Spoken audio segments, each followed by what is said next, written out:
5th, 2025 Land Use and Natural Resources Committee meeting. We're going to start with the Pledge of Allegiance. If Director Clark Kretz could please lead us in the pledge.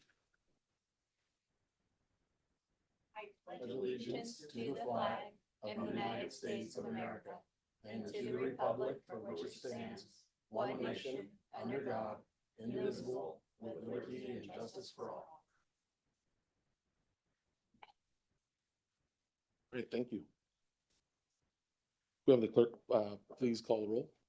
All right, directors, when I call your name, please indicate your presence. Director Bradford, absent. Houlihan. Here. Clark Kretz. Here. Talamantes for Maple. Here. Teeter. Here. Villegas. Here. Vice Chair Hume. Absent. Vice Chair Kozlowski. Here. Chair Baines. Present. We have a quorum. Thank you.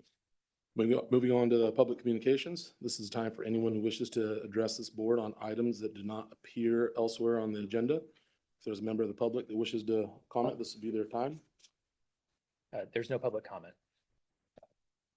Okay, so now for a last bit of housekeeping before the main agenda disclosures. This is the time any director has the opportunity to disclose any conflicts of interest of items that are on the agenda. All right, seeing none, we'll now take up the consent calendar. The clerk, is there any wishes from the public to remove any items from the consent calendar? There's no one wishing to remove an item and there's no public comment on this item. All right, in that case, then I'm looking for a motion to approve the consent calendar. Second. It's been moved and seconded. All in favor, or do we need a roll call vote, or could we just? All right, all in favor? Aye. Any opposed? Abstentions? Motion carries. Okay. That was easy. All right, now we're gonna move on to item number 2, workshop titled Addressing Our Housing Challenges. Dodd Caden, our SACOG staff, will present the item. Great. Good afternoon, committee members. So we have a full panel now.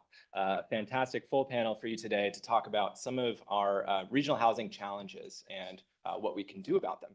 So I'm going to be providing just a little bit of a tee up to our conversation today, and then I'll be turning it over to our panel to talk through some of the questions that we've put together for them.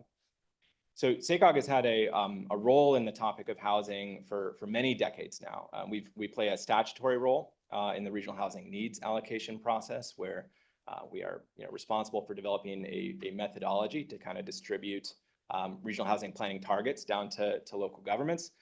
We, of course, just released our public review draft of the 2025 blueprint at the Maple board meeting.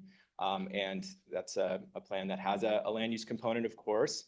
And we say in that plan, we're going to build 9,300 new homes each year, which is about 10% more per year than we've built over the last 20 years.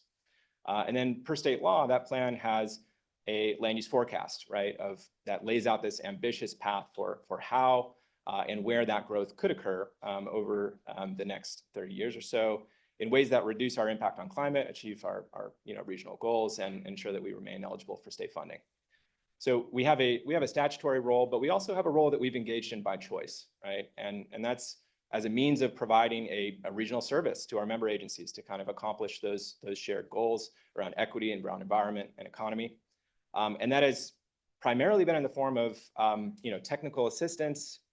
We provide grants like REAP1 and Green Means Go, and also just to be a regional forum, right, where we can kind of discuss our collective challenges in conversations like this, because housing, just like transportation, is of course a regional issue that doesn't sort of stop at the city limit line. So in this way, our role in housing has actually been kind of increasing over time as the housing crisis has unfortunately become worse and just more of an issue that our member agencies have been asking for support on. So as we went through the 2025 blueprint process, we had a really robust conversation, of course, on housing. Several key themes or challenges have kind of emerged and resurfaced through this process. So I'll just talk through some of those themes really quickly. We have sort of a challenge around location efficiency, right? The need for more infill housing in walkable neighborhoods near existing jobs and services. We have a challenge around product type diversity, just the need for more attached multifamily housing, as well as more missing middle forms around like ADUs and townhomes and fourplexes. We have a challenge around subsidized affordability, the need for more deed restricted affordable housing, which of course requires subsidy. And then we have a challenge around pathways to home ownership, right? Just the need for more affordable home ownership opportunities, and in particular for first-time home buyers. So those housing challenges are, you know, in particular those first two around you know, location and type. Those are not new ideas to SACOG. We've been, you know, incorporating these ideas into our long-range plan implementation now for multiple cycles. The primary mechanism by which SACOG has kind of sought to address those you know, challenges and implement solutions has been through the Green Means Go program, at least over the last 5 years, which was of course created as an implementation action out of our last plan, the 2020 plan. And as you know, Green Means Go attempts to kind of incentivize, you know, infill housing, product type diversity in locally adopted green zones and infill areas. And it does that through a multi-pronged approach, right? We're trying to provide technical assistance to local governments around what are the sort of meaningful policy reforms that, you know, local governments can make to make it easier, faster to build that needed housing. A lot of that is summarized in the Leave Behind pamphlet that you have on the Mind the Gap, which has been around for a few years now. We provide, you know, funding for those policy reforms, again, through, you know, Green Means Go. And we provide capital investments as well, of course, targeted infrastructure investments that are intended to sort of reduce the cost to developers and sort of take that onus off their plate, and also to send a signal, of course, to the development community that these are places that you know, we were looking to invest. As SACOG moves to the next phase of Green Means Go and kind of the implementation of our 2025 plan, which is going to be a big topic of conversation over summer and fall, we want to explore with this group whether, you know, these are the existing efforts that are, you know, meaningfully addressing, you know, these key housing challenges. You know, what are our priorities amongst those, right? How can SACOG best kind of continue the momentum that we already have, you know, with the potential absence of external funding opportunities? So these are all, of course, big questions. We're going to be back to talk to this committee and the board over the next few months about those questions. But as a little bit of a kickoff to that series of conversations, we have a fantastic panel today. So we have Dina Ellis, Vice President of Land Resources at Cresley Homes, Jonathan Cook, Executive Director at SHA, Sacramento Housing Alliance, and we have Joseph Hale, who's the CEO at Habitat for Humanity up in Yuba Sutter. And so I have 3 questions, I guess, for the panel. Hoping this can be more of a conversation, though. So if directors have questions along the way or want to wait till the end, either way it works. But maybe we can just kind of start off with just introducing yourself and kind of telling us about, you know, what your role is in housing. Sure, I'm happy to do that. Dina Ellis, actually, my title has changed. I'm actually the Senior Vice President and General Manager for all. Oh, thank you. Dina Ellis with Cresley. My title has changed. I'm now the Senior Vice President and General Manager for California, for all of California. So we're building from Sacramento, San Francisco, Bay Area down to San Diego. So we have kind of a wide berth, and we see a lot of COGS, and we see a lot of different implementations over the state of California. So we build single family homes. That's really kind of our origin story. About 15 years ago or so, we started building apartments. We're up to a couple of thousand apartments, just finished 171 apartments in the city of Napa. And then we have a hotel division that does hotels and high rises. And we have an approved project in the city of San Diego for 43 stories for our urban high rise. So. Wonderful. Good afternoon, Jonathan Cook. I'm the Executive Director of the Sacramento Housing Alliance. We are the affordable housing advocates for the greater Sacramento region, covering the SACOG area. Working in this region for over 35 years, we work on affordable housing, land use policy, and we represent the majority of the affordable developers throughout the region who are delivering tens of thousands of new affordable homes every year. Joseph Hale, and of course I work with Habitat for Humanity. Yuba Sutter is our main area of service. However, we do work in the surrounding jurisdictions too. So we do some projects in Colusa and Glenn County, and we're a disaster recovery provider. So for those who know about the earthquake a few years ago in Rio Dell, we repaired a number of homes that were damaged in Humboldt County. So just a variety of things. For people familiar with Habitat, you probably realize that a lot of it's focused around the building of affordable housing with sweat equity, and families become homeowners. Within our group, we've kind of expanded that service to kind of really reach out to everyone where they are. So we actually do the coordinated entry sites in both Yuba and Sutter County, which manage individuals who are experiencing homelessness. We also do permanent housing. So we have a number of facilities, 8 throughout Yuba, Sutter, Colusa, and Glenn County that provide permanent supportive housing to individuals. Many of those will kind of go through stepping stones from homelessness to transitional housing to permanent housing. And then for some of those, there's opportunities at home ownership, but along with the families we serve in the area. So wanted to make sure we could kind of hit everything in our area to be able to help the full plethora of people. So. Okay, so our first question that we had for the group is just a general one. What are the biggest barriers and challenges to delivering housing in the greater Sacramento region from your perspective? Yeah, so I thought, Jenna, and so, oh, thank you. I wrote myself a couple of comments. A big one is obviously going through the entitlement process. We have a recent project in the Placer County area. Took us 5 years to secure an approval. It required an EIR, doing those type of things, but very thoughtful development. It's kind of an urban suburban type of project, 100% electric, hits all the bells and whistles that we're all looking for.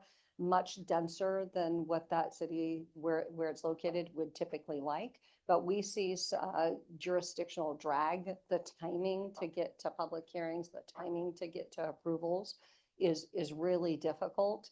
Fees are difficult. I was having a conversation with a colleague. Certainly there's newer legislation that's tying fees to the correct size of the structure. And that's a huge issue in the past because most of the fees are generated towards a typical home size. So every home builder is building to the exact same square footage. And so I would say the biggest issues we're seeing right now are really just time drags, process drags, doing those type of things.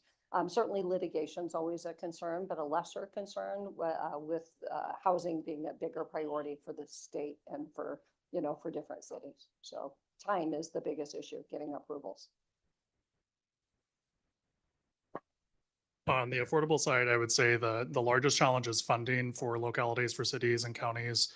Often our developers are working with, very complicated stacks of funding to be able to make the project pencil. And so some of our work with the state as well as our federal advocacy is to make sure that we're delivering the existing funding as well as advocating for expansion of that to help cities and counties to be able to work with developers to deliver these diverse housing types to their communities, especially challenging in this climate. And so really working to see how we can partner with cities and counties for, the affordable housing trust funds that exist and to look at innovative and unique areas that we can work with developers to, maybe defer some of the fees until there's certificate of occupancy and some of these other reforms that I know a lot of jurisdictions and SACOG have already done. So thank you for your work on that as well. So I actually break this up really into, I guess, 3 areas whenever we're talking about barriers to being able to build a lot of these projects. One is risk. Another is, the perception. And then the third one is the efficiency. Because I think the issue is there's always going to be a limited amount of funds available to do these projects, and trying to set standards that can streamline things, make things, I think, run a lot more quickly. It seems like in the 14 years I've been doing this, it seems like every year, instead of being consistent with like processes for grants in particular, or developing projects, every year they never have less. They never go, hey, we're going to get rid of this item. It's always something more. So it feels like it's like figuring out how to keep busy, and how to keep busy is presenting new and more requirements as we go. So in 14 years, the workload to get through a project seems to be at least 3 or 4 times what it was. And it slows down the project. It creates vast additional costs, and which creates a perception when, we're in the community, we're trying to seek grants, trying to work with jurisdictions, partnerships. They will look at it and say, well, why does it cost you $400,000 to build these multifamily apartment complexes when we can when we see houses being built for 300 or this amount on this side. And I think a lot of those barriers are what create that. And so you have the perception that people are frustrated that's costing so much. You have to go through these requirements and still build. So a lot of those, I think, get in the way of being able to accomplish a number of these projects. I'm sure in the housing line probably experienced this, is grants are designed to cover the cost of what they believe projects cost, but they take the whole amount average across the state, like, oh, it should cost this much. But then when you do a job doing government funding, you use prevailing wage. Recently, they added in another element, which is having to do, I think, skilled and trained workforce, which is another thing. And all of these things make things very, very expensive, because not only do you have to do that job, but you have to prove that you did that job. So you have to hire consultants to show that you provided all of these things, and all of those continue to escalate the prices. So I think that is a big element in lack of affordable housing, because if you're paying if you could pay 3 times less or half the price, you could probably build a lot more, right? I just wanted to add on to that a little bit to say, I think part of it used to be when you were doing plans, whether it's submitting improvement plans or master plans for projects, 2 or 3 reviews of a set of a document was enough to be able to get an approval. It's not uncommon now to get 5 and 6 terms of documents. And a lot of cities have gone to outside consultants for plan checkers. I kind of joke with our organization. Certainly there are some great outside organizations that are plan checking, but they're also incentivized to keep the meter running by keeping plan checks open. And it's very redundant, because you have an outside plan checker checking for a city, then it comes back to the city and has to be checked by the city. So you're really going through 2 plan reviews for one.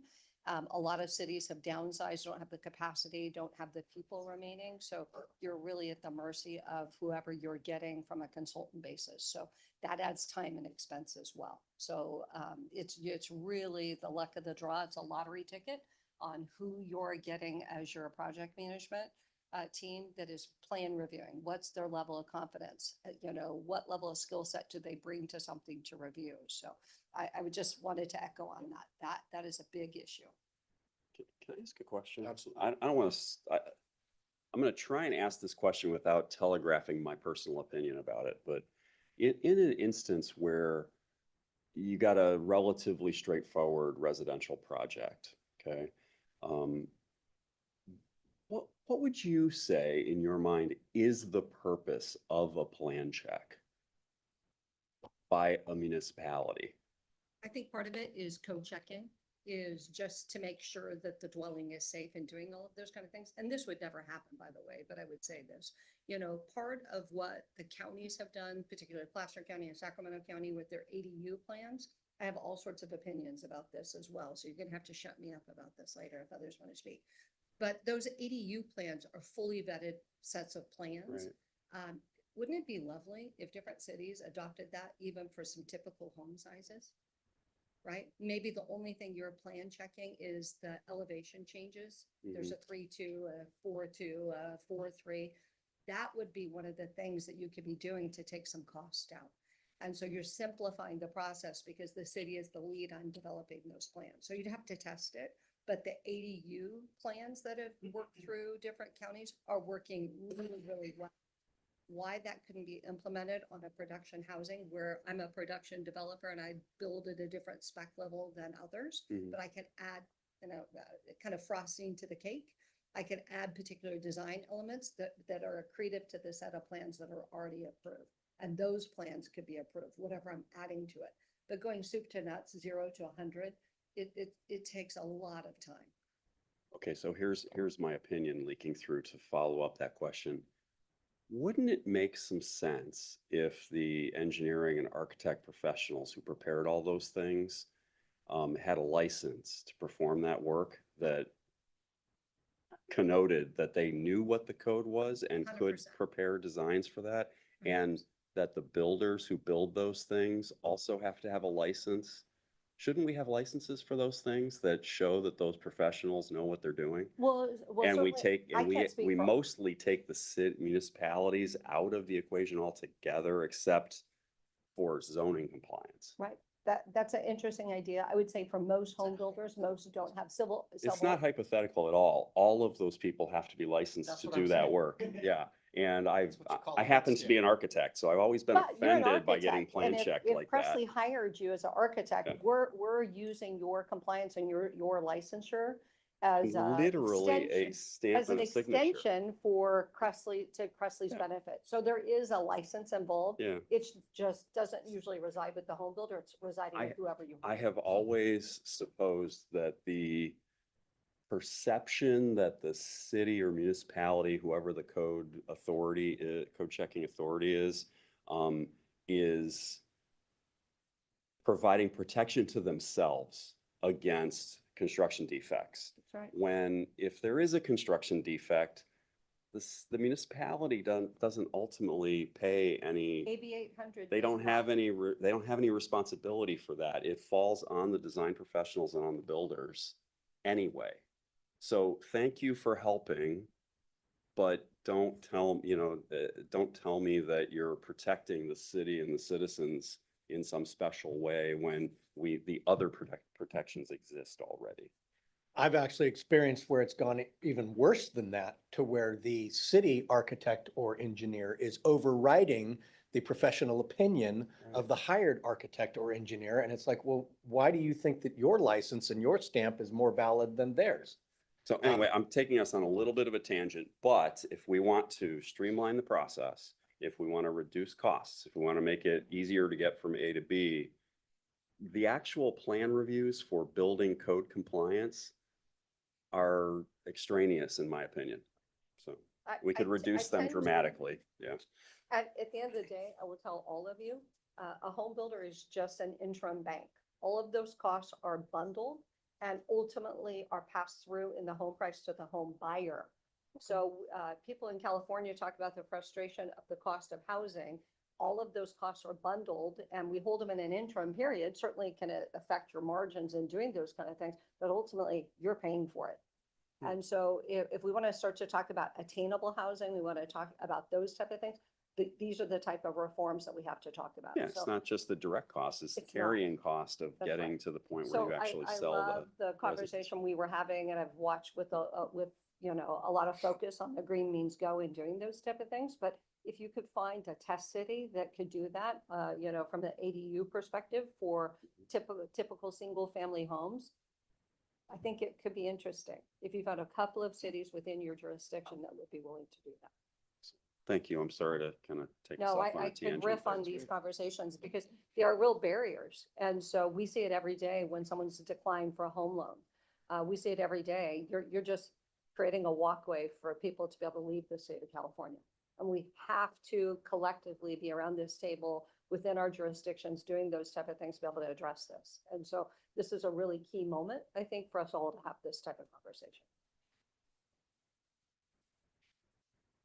So I'm going to move us maybe to the next question, unless there's another question from directors now. So this is sort of the flip side to the previous question, which is, what has been helpful for you in the past to deliver housing, especially, maybe specific actions from local governments and projects that you've worked on or been associated with? Yeah, so I think some of the helpful elements for us, we always like it when there's a deadline for HCD, like they have to get the money out because then they move really quick. So I think if, one of the things I guess, I'd like to see is, grants being able to move faster, or grants like with HomeKey that cover everything. One of the issues I think is a lot of times when you're seeking out grants, they'll cover a portion. So you're spending years, you finally secured this one. Now it's leveraged to secure this one and to secure this one to get to a project. And that becomes a 7-year thing where they've started releasing some funding that is full project coverage, and you're able to kickstart and move a lot more efficiency. So I think HomeKey was a project that helped move quickly. And it was emergency funding, but I'd love to see other home or HCD projects that use that format. And instead of having so many different processes to go through, like you can have a dozen grants and every one of them has a completely different process or won't work with another. And you have to navigate through that versus maybe one that just kind of streamlines. And Home Key, I think, was that. And that was a real good one. I would say I've had a couple of examples, in Sacramento where different jurisdictions have moved forward and put together their own specific plan or a downtown specific plan doing those type of things. Sometimes it doesn't go quite far enough because you need to tier off of that as an applicant. So then you're still having to do additional studies. I would say there's a city outside of this jurisdiction, the city of San Diego, and I give you this as an example, and I've talked to folks at the city of Sacramento about this. City of San Diego moved forward with a program called Complete Communities. They updated their downtown specific plan basically to allow almost by right high-rise development. We did a 43-story high-rise development tearing off of that downtown specific plan, the vision that that city set for itself, tiered off of it. I think we did one traffic model update, and that was for BMT because BMT was going through that process. Other than that, we were compliant with Complete Communities. We went to Planning Commission only really for a design review question, and it was approved. These are the type of streamlining acts that we should be doing in our own cities, whether it's the city of Sacramento, whether it's Citrus Heights, whether it's the city of Rockland or Roseville. Each one of those cities has key areas within their jurisdictional boundaries where the natural density should be increased. Those are the areas where they should be looking to do, in my opinion, their own mini specific plans that have overlays that are as dense as feasibly possible. And the cities doing those specific plans. So then it's the carrot versus the stick. You're encouraging development to come in to be able to tier off of that environmental document. The environmental document's already in place. So those are the type of things I would love to see different cities do, and creating more of the incentives. And I think those type of things would be well received by development.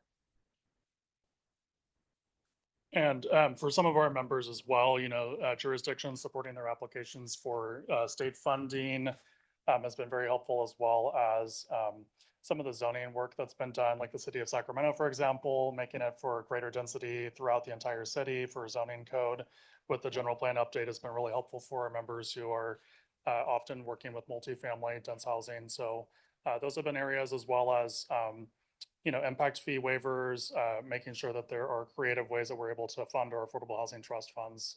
That's been particularly helpful for our members. A committee member that has a question. You mentioned high rises, so just kind of your question popped up in my head. Aside from incentives and streamlining for planning, like what's the biggest challenge in our region for building high rises? When I go to Hawaii, I see Honolulu, and it's just like so many high rises. You go to any country, so many high rises, and I personally want more high rises.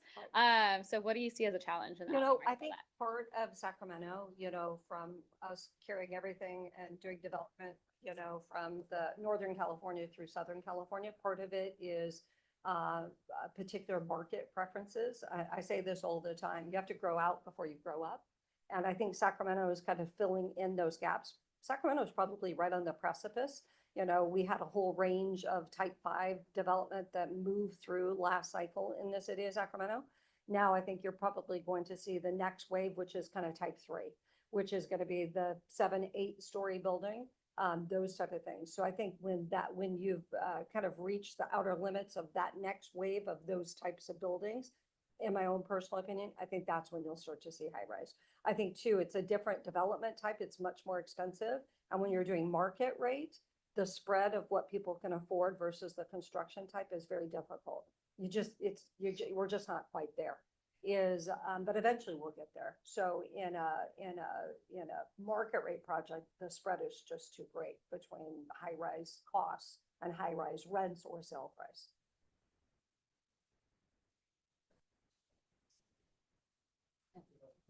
It does, because part of it is you have military, they've been pushing to bring research downtown out of the UC San Diego area. But I would also say my family's lived in San Diego for 35 years. San Diego of today was not the San Diego of yesterday. And so they have had to kind of grow out to be able to grow up as well.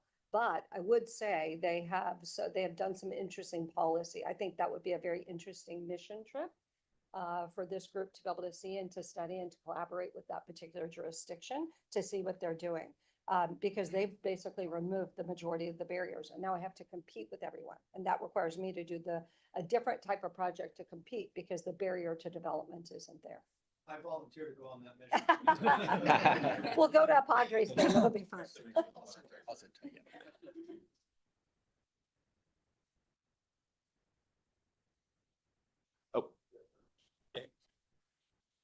And this question is for you, Deanna. I am from the town of Loomis, and high rises would never work in our little town. ADUs are great, but also so are duplexes. I just came from Newton, Massachusetts. And let me tell you, almost every one of the houses that they're building in Newton is a duplex. And just wanted your opinion on, inclusionary housing ordinances. Somebody says to you, please build us a duplex.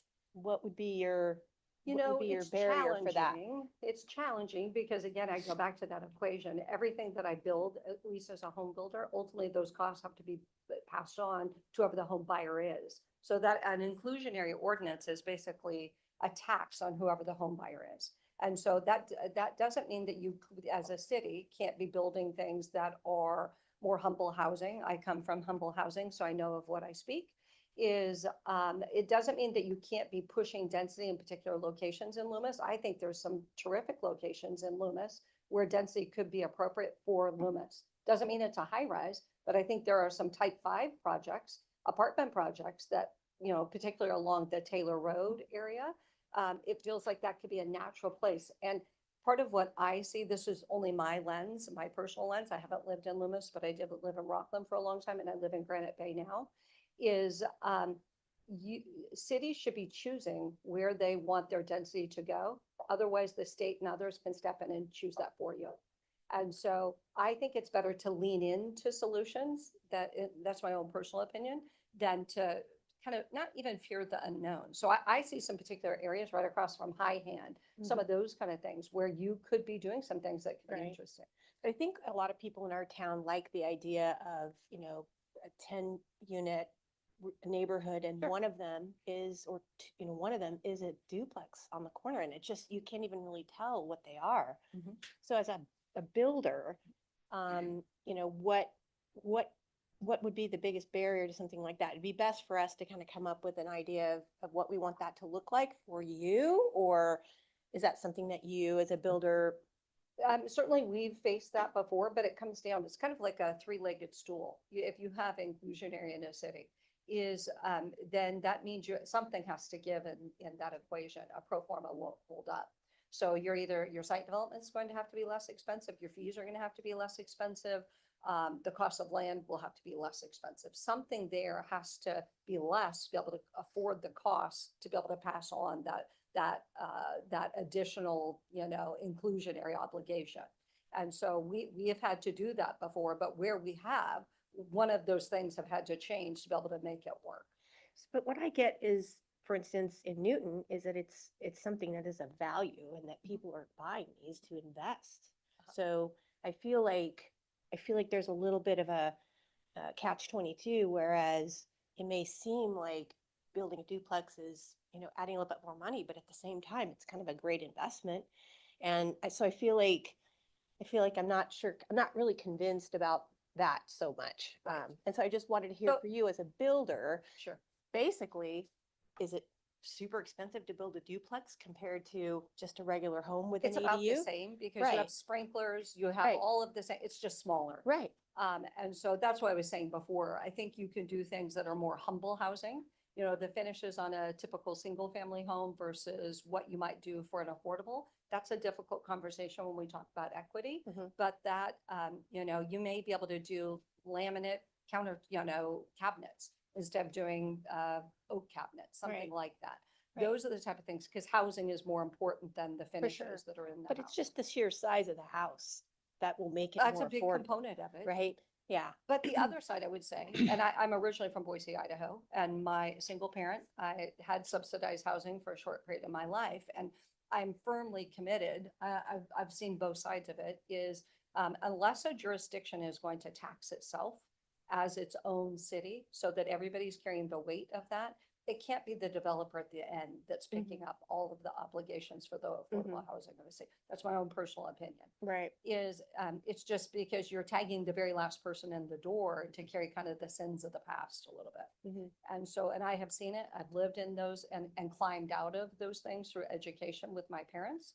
And so I would just say, you know, part of it has to either be the entire community funding those things, or it does have to be through grants and doing those type of things. I personally am more fee oriented, that builders should be paying their share of the fee of the burden, not carrying the full burden. Of the build. Yeah. Got it. Thank you. Yeah, I do. So with that in mind, should we have kind of like we did with pensions over the last like 20 years, should we have 2 tiers within Prop 13? And rethink going forward what a first-time home buyer pays right out of the gate versus what a long-term homeowner pays?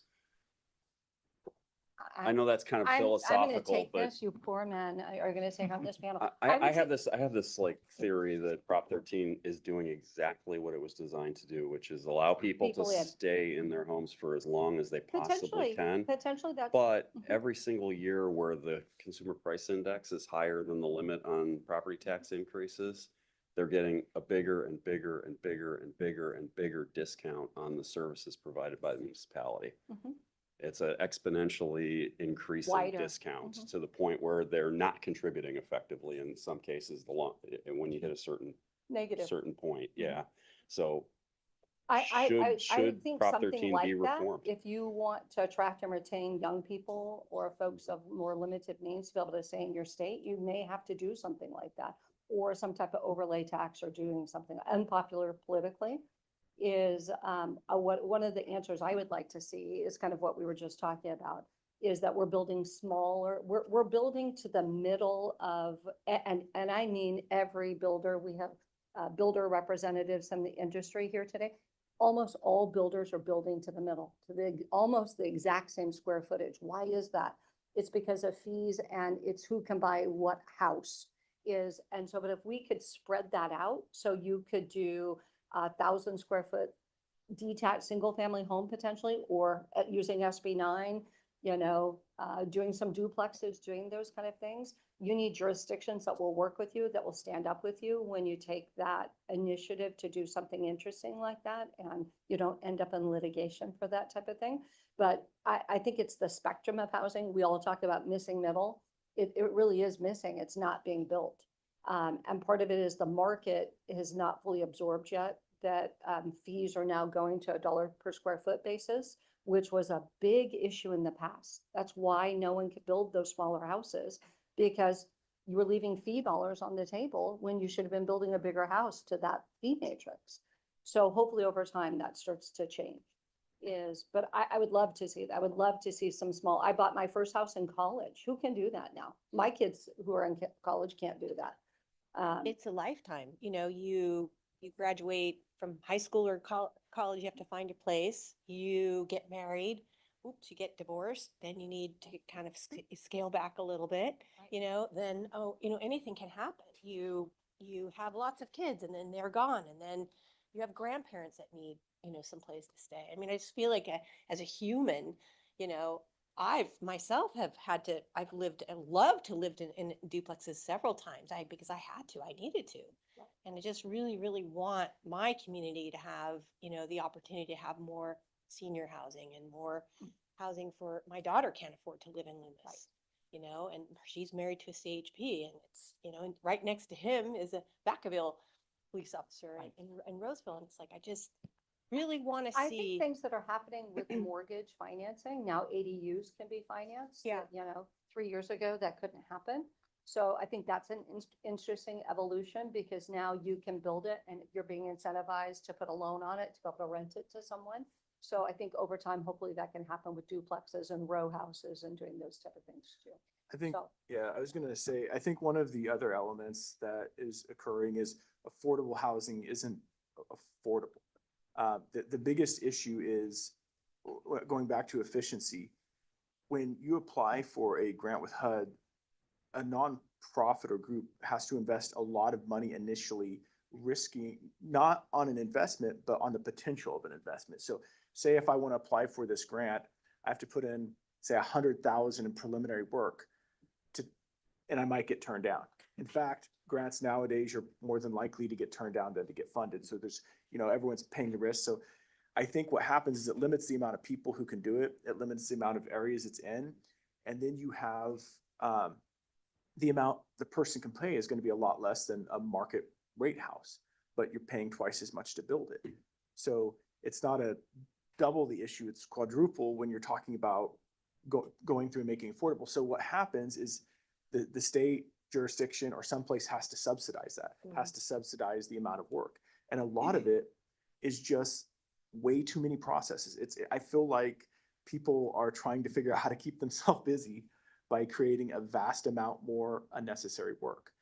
And then I feel like people come in and say, and they want their little piece of the pie in essence. So they come in, they go, oh, well, why don't you have them do this study? Why don't you have them do this study? Because I've just seen the amount of studies you have to do preliminarily have doubled and in some cases tripled. And I haven't seen it make the home safer. I haven't seen it do any of those effects. And yet now we're paying vastly more to do that. And then some of the requirements. So it's not just about, I know prevailing wage increased costs, and I'm for paying people for their work and paying people well for their work. But what happens is it's more than that when you have to customize it in a way that fits a specific rubric, such as like the skilled in trades. I have to have one journeyman for every 5 apprentices, but that doesn't necessarily need to be done in certain trades. And wouldn't it be better to let the business decide how they want to operate that as long as they have their insurance and do a good job? But what they do is they put these in place, and then all of a sudden your pool of people you can go to shrinks to this very small amount, and they realize that, so they charge you vastly more for their services. And then you're paying these huge amounts of money. If some of that was cut down and we could streamline some of the process, it would probably half the cost of the production of these units. And then we'd see twice as many. And then the reason the other houses are going up, because if everyone's paying for it, taxes are going into it, everyone is dealing with the burden of that. And they're dealing with a burden not of need, but of inefficiency. And so if we could work on those elements, I think that would be a huge difference. I just want to add a comment really quick. Maybe it's a question, but on the market rate side, part of the frustration, I think I can't speak for everyone, but for the market rate developers is the affordable housing requirements of what is built. It's an arms race of what is built in some of the affordable housing homes. The energy efficiency, some of those things I couldn't put in the homes that I'm selling.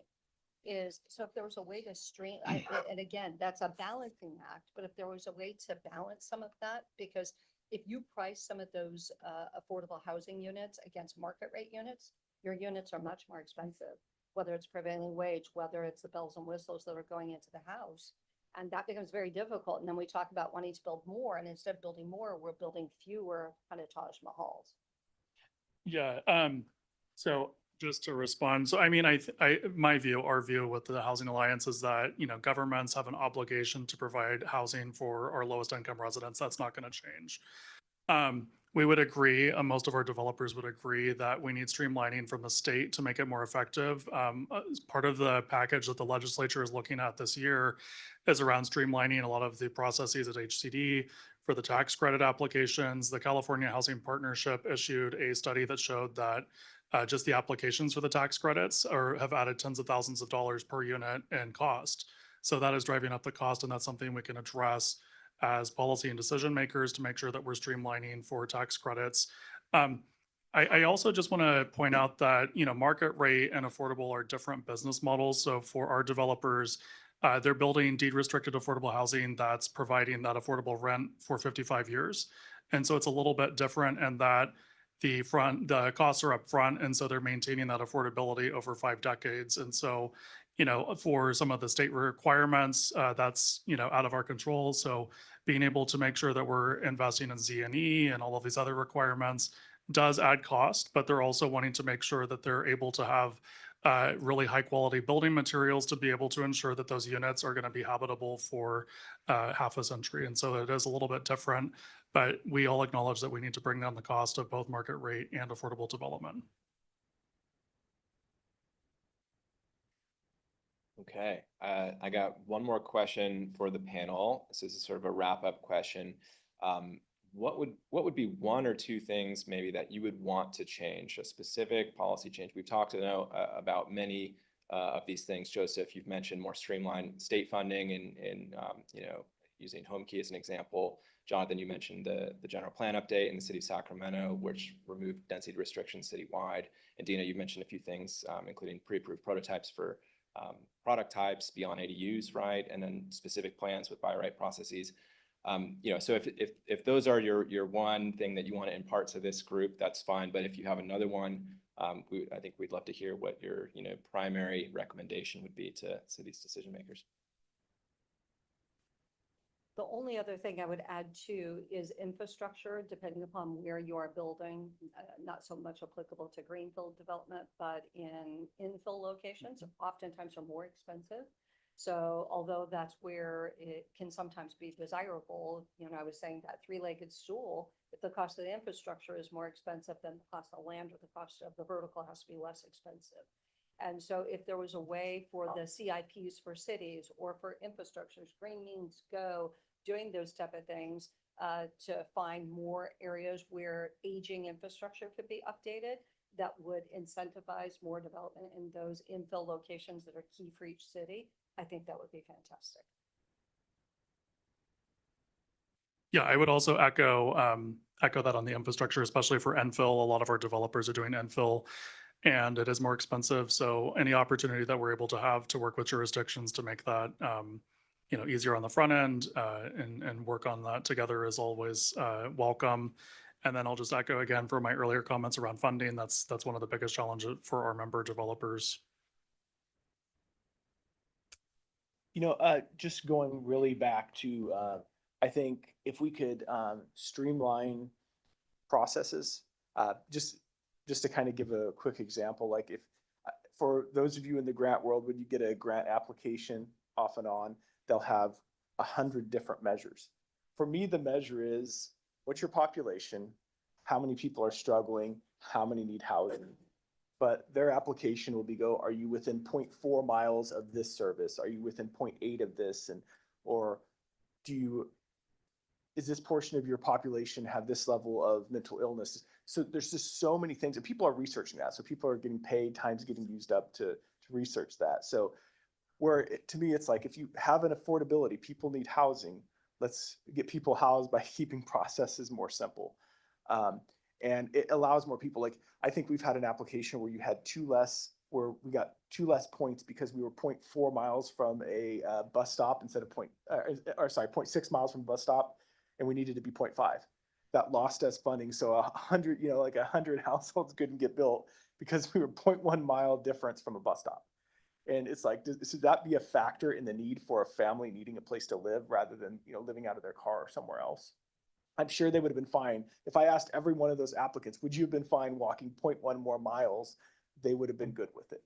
And so those are factors that I think get in the way of actually doing the job. And I think if we start there, if we streamline things, make stuff much more easy to process, it saves money for the nonprofits in investing. It saves time for the staff at HCD or other groups who provide these funds to have to do a lot less research and focus mainly on the real problem at hand. And maybe even instead of putting certain requirements, incentivize jurisdictions, the counties, HCD can work with them in some way to supplement them or these groups to be able to, instead of using so much money for this other stuff, use it to help supplement some of the services and things they're providing locally. But I think supplementing jurisdictions and streamlining is probably the best bet, because I think putting more dollars into it doesn't, look helpful. So. Follow-up question. So back to what you started with in that comment, what would you say are the 5 useful criteria for making a grant choice on affordable housing? If there's 100, 95 of them, let's just say that 95 of them are extraneous or they're not improving the decision measurably, what's the 5 key things So I think. or 3 key things? Yeah, so I think the elements go is, they have housing elements, and I think the housing elements themselves that they provide have some great measures. If you go off, I think the fundamental ones, like if you look at level, I mean, I think it's fine to look at levels of poverty so you can determine what needs are. You know, how many people are experiencing homelessness? How many people are living in poverty? And then what is your lower income ratio? And using those as rubrics, not so much, and then comparing it to the population. So if, you know, obviously if you're in a bigger jurisdiction, you should get more funding because you have more people to serve. But I think it doesn't get balanced out that way. I think that the reason it doesn't get balanced is some of the requirements take away everything from certain areas and it concentrates it somewhere else. So instead of just getting a little bit less service because maybe you're a little smaller, you might get none. And sometimes it gets over concentrated in one area. So one area is like, hey, we're doing really well because the grant was designed to focus on a jurisdiction that we live in. But other people aren't, and they're getting, maybe a jurisdiction is, you have the state going, hey, why aren't you doing more? Well, you're designing grants that don't fund our areas. That's why we're not doing more, because it's all going to one, you know, some other place. And so I think if we just, kept the simple measure, sorry, I detoured a little, but just looking at the ratio of people who are really just struggling and what categories they fit into. And even at maybe, you know, obviously mental health, different things like that. Those are all good factors because it tells you what you need in that area. But I think some of the other stuff just really takes it on a tangent that it doesn't need to go and just eats up more money and resources. Yep. Okay, that's all the questions I had. If there's Is there any questions from the committee? Yeah, I mean, it's fascinating, the conversation, and very helpful. So, as this body goes, obviously, we don't dictate local land use policies, but when we go back to our respective jurisdictions, we have different varying degrees of influence.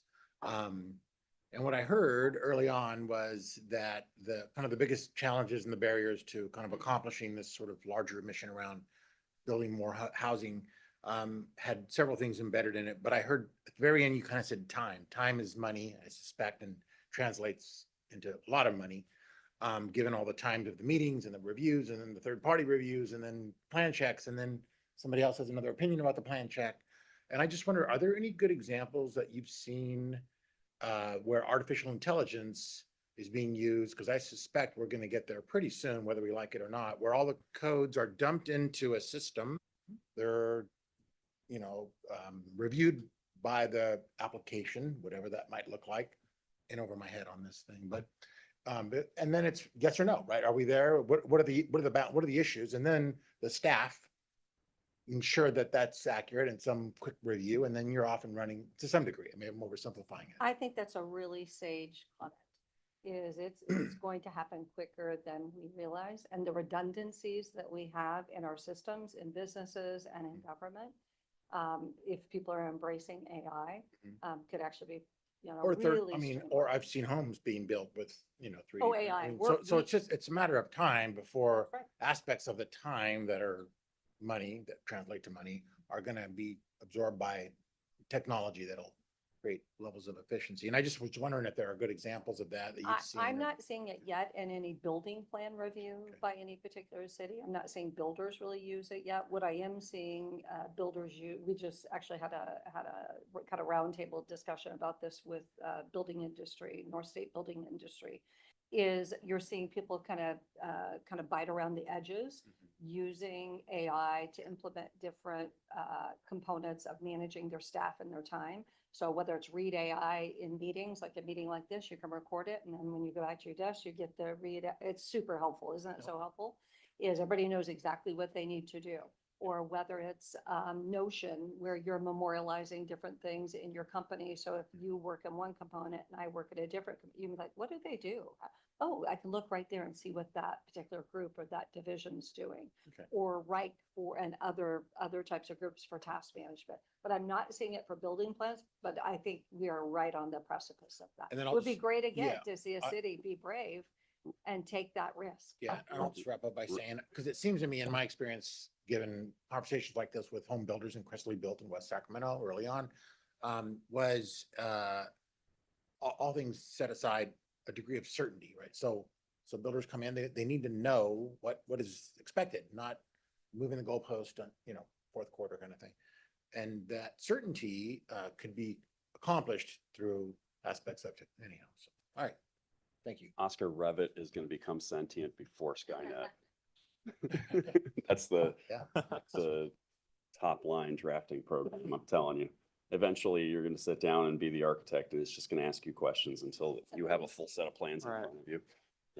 I was just gonna say that, one thing where I'm seeing it is we, for legal work and stuff like that, especially on grants and compliance, Google has a very good system where you can put in information, like if you're looking for something, and it'll give you the code and then it'll link to it where the actual code is written. So if I have a question about a jurisdiction or a requirement, I can type it into the Google and it'll pull up, and then it'll click right on the thing and it'll take me right to the compliance code. So you can read it and then it'll give you an overview of it.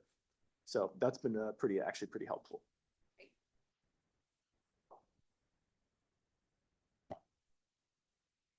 Any further questions? Yeah, go ahead. So because SACOG is such a vast region of different geographies and, populations and, mountains and valleys and everything else, is there anything we can do for you, in that regard? That you're finding it's harder to, it's harder to work in the north or the south or whatever. Is there anything that, do you see what I'm saying? I don't know what, the other panelists think, but I think SACOG always kind of has a dual mandate. You're the liaison with state government, Mhm. administering to the local government. So to the extent that SACOG can be advocating for less prevailing wage, doing those type of things that trickle down to our projects, that would be super helpful. I would say the majority of the housing legislation that's come through in the last 4 to 5 years, whether it's Buffy Wicks or whether it's Scott Wiener, almost all of those in the end up having some prevailing wage component. So the idea is great, and at the end, all the air is out of the balloon because you can't build it. You can't build it with those requirements. At least for the market rate, you can't build it. But the other thing too is I would say for each city, as you're all going back to your own jurisdiction, I would be thinking really thoughtfully about the areas, whether it's the intersection for RENA, where you can be doing your own mini specific plan, where you have infrastructure gaps, things you can do in your own city, absent even SACOG. And looking for those opportunities where you can be administering the blueprint in your own community under your own community guidelines. What is right for Loomis is going to be totally different than what's right for city of Sacramento or for Roseville. It's going to be Right. totally different. Right. And I mean, that's sort of why I bring it up, because RENA is, it's all laid on top of us. Right. But we're all different. So, and that's just one piece of it. So thank you. You're welcome. All right, there's no further. Oh, Okay. sorry. Go ahead, go ahead. Oh, I was just gonna say from a housing perspective, as representatives of the jurisdictions, and I think a strong voice, I think one of the elements is just, when HCD or, the Reach Out for Housing Balance, when they come to, all of you for,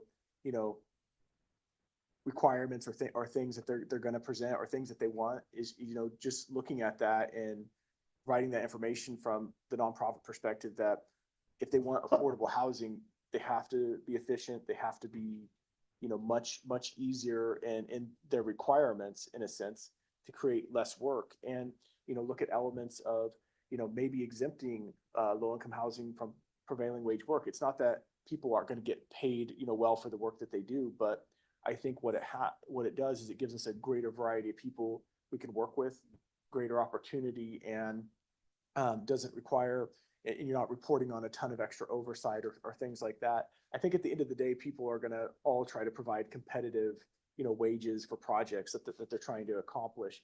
But what happens is when it's forced on you, they know they have that, and then, prices drive up, and then it will reduce the stock and the ability to serve people in those communities and which you live in, so.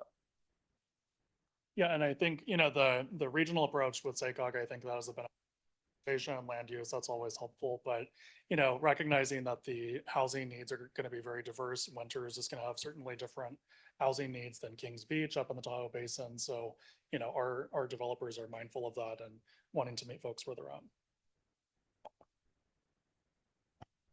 All right, I'd like to thank the panelists. Thank you so much. I want to thank staff for setting this Mr. up. Chair, you have public comment. No, I understand, but I just want Oh. to thank the, we're into public comment. Thank you. I think great discussion, conversations were amazing. That, I look forward to maybe in the future having some more of these, because it's the first time that I've sat in on something like this in the last 4 years.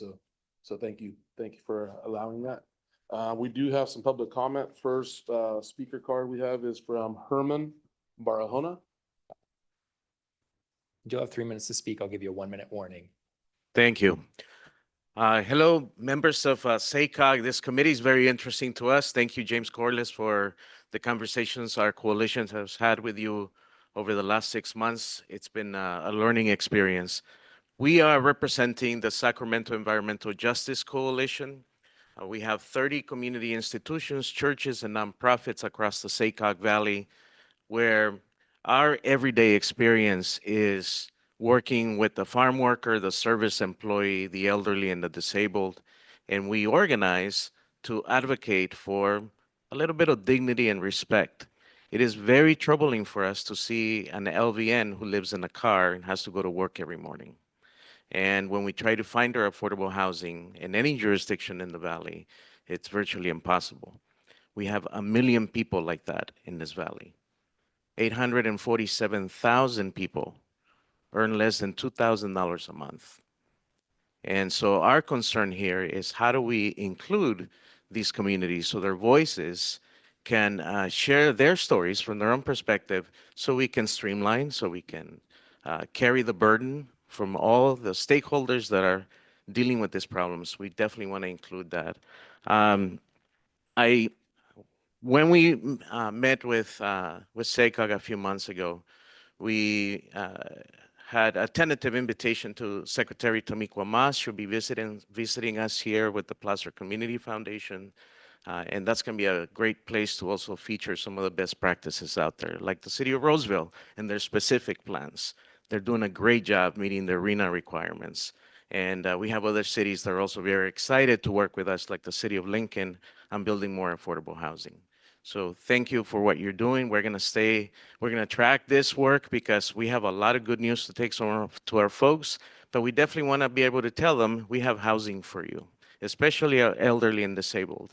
This is a population, like in Placer County, we have 130,000 people that are elderly and disabled, and we definitely need to do something for them now. Thank you. All right. Thank you for your comments. Next speaker card, Chris Norum.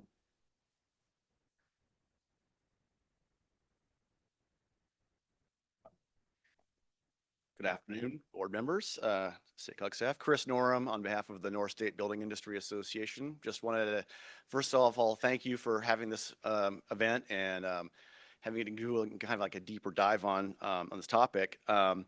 You know, we've done some polling, and 80% of the people still think there's a giant housing crisis. Prices are too high. We have to address, you know, the need for affordable housing. So I just want to second everything I saw in the staff report, and especially the comments about doing, you know, a movement towards buy right construction. The city of Sacramento has done some great work on that front. The county of Sacramento is moving towards that way. And most of the folks actually up here, you guys have jurisdictions that have done a lot of really good work. I mean, the city of Folsom has actually, proportionally, based on the housing that they've produced, some of the highest rates of affordable housing being built anywhere in the region.